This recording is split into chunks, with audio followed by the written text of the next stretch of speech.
진학과 취업을 앞두고 요즘 성형 고민하는 분들 많으시죠?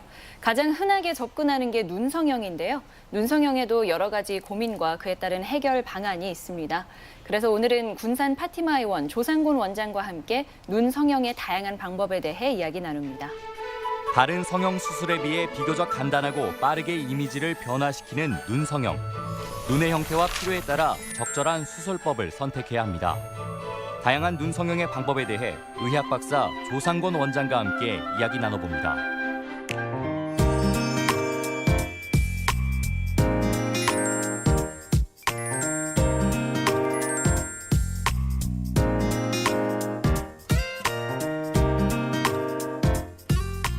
안녕하세요. 네, 안녕하세요. 네, 눈성형을 고민할 때 가장 중요하게 생각해야 할 부분이 뭘까요?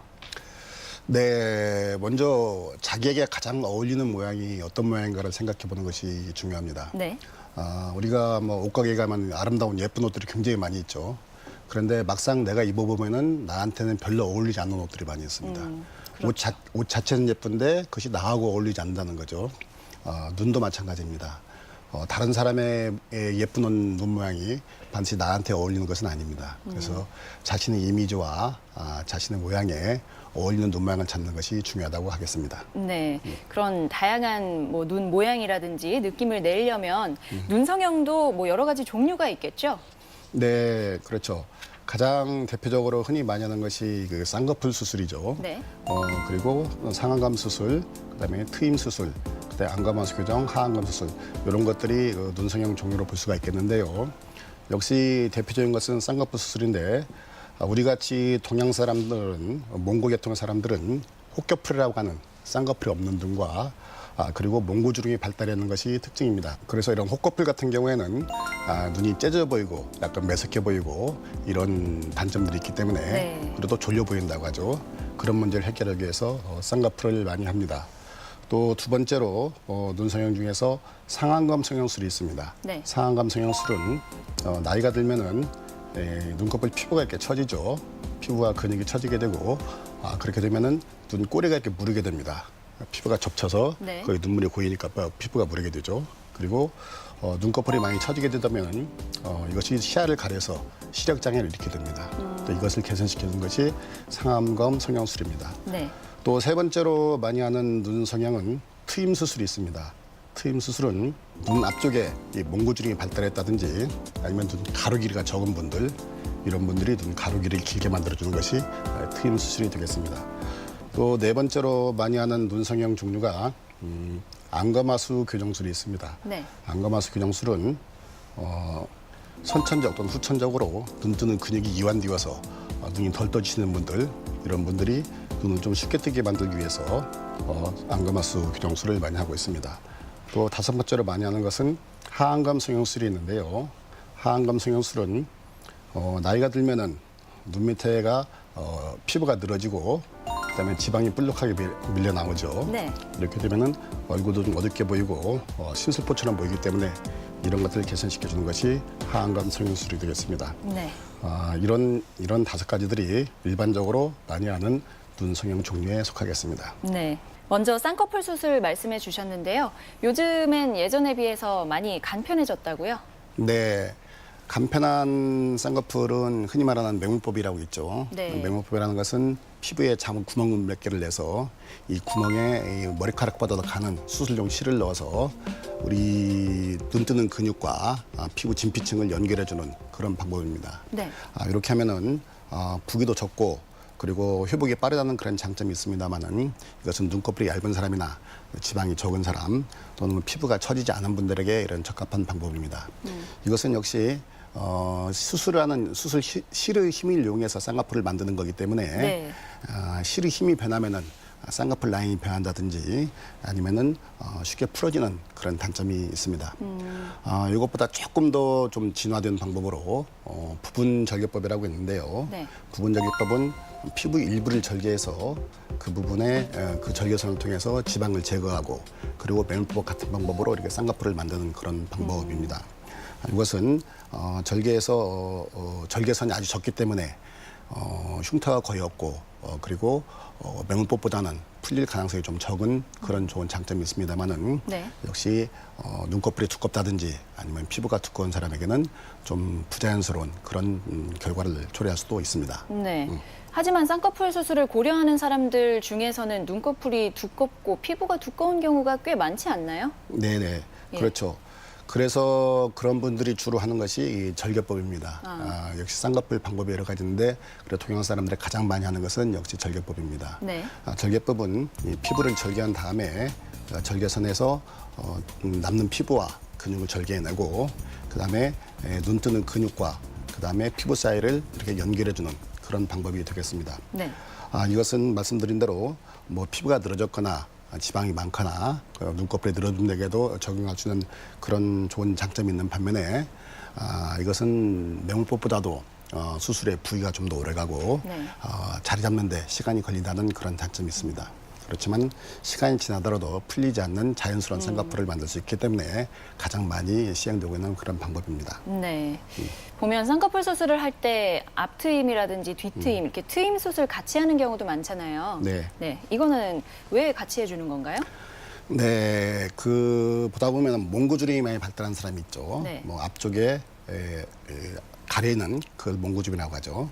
몽구주름이 많이 발달한 사람이라든지 아니면 눈 가로 길이가 적은 사람들이 있습니다. 길이가 짧은 사람들. 네. 이런 사람들의 길이를 길게 만들어주는 것이 트임 수술입니다. 네. 그래서 트임에는 앞을 트는 방법과 뒤를 트는 방법이 있는데요. 앞쪽에 가려있는 몽구주름을 제거한 것이 몽구주름을 제거해서 앞쪽이 좀 시원스럽게 보이게 하는 것이 그 앞트임이 되겠고요. 그다음에 눈의 뒤쪽을 터서 뒤쪽을 연장시켜서 뒤를 좀 길게 만들어주는 것이 뒤트임입니다. 뒤트임 같은 경우에는 특히 눈꼬리가 많이 올라갔다든지 또는 앞트임만 가지고 눈 길이가 부족하다든지 또 눈과 눈 사이 간격이 좁은 사람들 이런 분들이 눈 길이를 충분히 늘리고 싶을 때 그때 뒤트임을 많이 하고 있습니다. 네. 근데 뒤트임 같은 경우에는 뭐 해도 이게 살이 다시 붙는다 이런 소리 많이 들어봤던 것 같아요. 네, 그렇죠. 흔히들 뭐 뒤트임 하시는 분들이 많은 한 질문이 5mm를 트면 뭐 3mm가 붙고 2mm밖에 안 남는다 이런 질문을 많이 하시는데 네. 그런 경우는 거의 대부분이 그 정확한 수술이 되지 않아서 그런 경우가 대부분입니다.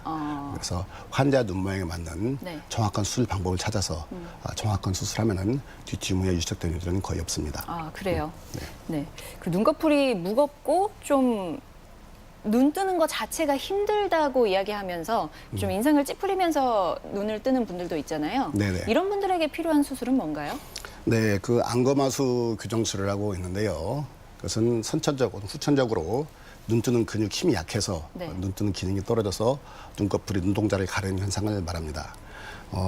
정상적인 눈동자 위치는 이 우리 검은 동자가 눈꺼풀 위쪽에 검은 동자 윗부분을 살짝 가리는 정도를 정상적인 눈꺼풀 위치로 보고 있습니다. 네. 그런데 안검하수 있는 분들은 이 눈꺼풀이 더 아래로 쳐져서 이 눈동자의 상당히 많은 부분을 가리게 됩니다. 네. 그래서 이런 분들은 그것을 보상하기 위해서 이마를 찌푸려서 눈썹을 들어 올려서 눈을 뜬다거나 아니면은 턱을 들어서 그런 앞을 보는 그런 경향이 있습니다. 네. 그래서 이것을 치료하기 위해서 눈 뜨는 근육을 일부러 잡아서 이렇게 접쳐준다거나 아니면은 일부 절단해서 단축시켜준다거나 아니면은 눈 뜨는 근육을 이마 근육에 연결해주는 그런 수술을 하기도 합니다.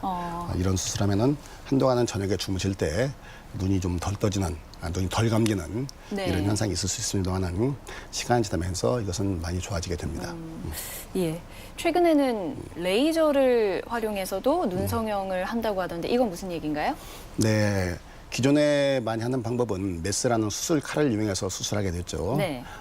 이렇게 이것이 일반적으로 하는 방법인데 레이저라는 광선을 이용해서 피부를 절개하는 방법을 레이저 수술이라고 합니다. 레이저로서 광선으로 그걸 절개하기 때문에 아주 정교한 수술이 가능하고요. 네. 또 두 번째로 레이저로 이게 절개하다 보면은 이 자잘한 혈관들은 이 절개와 동시에 그 기혈이 됩니다. 그래서 출혈이 아주 적고요. 그다음에 또 출혈이 적기 때문에 수술의 부위가 적고 또 통증이 적다는 그런 장점이 있고요. 또 그래서 이런 연유로 해서 회복이 빠르다는 그런 장점이 있습니다. 예. 그렇지만 레이저 수술은 일반적인 다른 수술보다 좀 더 숙련도가 필요한 그런 수술 방법이 되겠습니다. 네. 뭐 이렇게 눈 수술을 한 뒤에 좀 주의해야 할 사항이 있을 것 같아요. 네, 그렇죠. 역시 수술이다 보니까 염증을 조심해야겠죠. 그래서 수술 부위에 물이 닿지 않도록 하는 네. 것이 중요합니다. 그리고 부기를 적게 하기 위해서 처음 2일간은 냉찜질, 그 이후에는 온찜질이 중요합니다. 그리고 역시 부기를 적게 하기 위해서 얼굴이 가슴보다 높이 유지하는 것이 필요하겠고요. 또 가벼운 운동이나 화장 같은 경우는 일주일 이후에, 콘택트 렌즈를 사용하시는 분은 2주 후에 사용하시 바람직하겠습니다. 네. 눈 성형의 다양한 방법에 대해서 조상곤 원장과 이야기 나눴습니다. 고맙습니다. 네, 감사합니다. 얼마 전 귀순하는 과정에서 총격을 입은 병사에게 우리 국민의 혈액 12,000리터가 수혈됐다는 소식이 전해졌죠. 그동안 헌혈을 통해 누군가의 생명을 구해온 분들에게는 무척 뿌듯한 소식이었을 텐데요. 우리나라는 평소에도 적정 혈액 보유량이 부족하지만 안타깝게도 겨울철에는 혈액 부족 현상이 더 심해진다고 합니다. 우리나라 헌혈자의 73%가 10대와 20대인데 겨울에는 방학을 하고 또 추위 때문에 외부 활동도 적어서 헌혈을 하는 사람들의 발길이 줄어든다고요. 네, 이쯤 기부와 온정의 소식이 이어지고 있는데요. 생명을 구하는 나눔 헌혈에도 적극적인 관심을 기울여 보시는 건 어떨까요? 저는 다음 주 이 시간에 다시 인사드리겠습니다. 고맙습니다.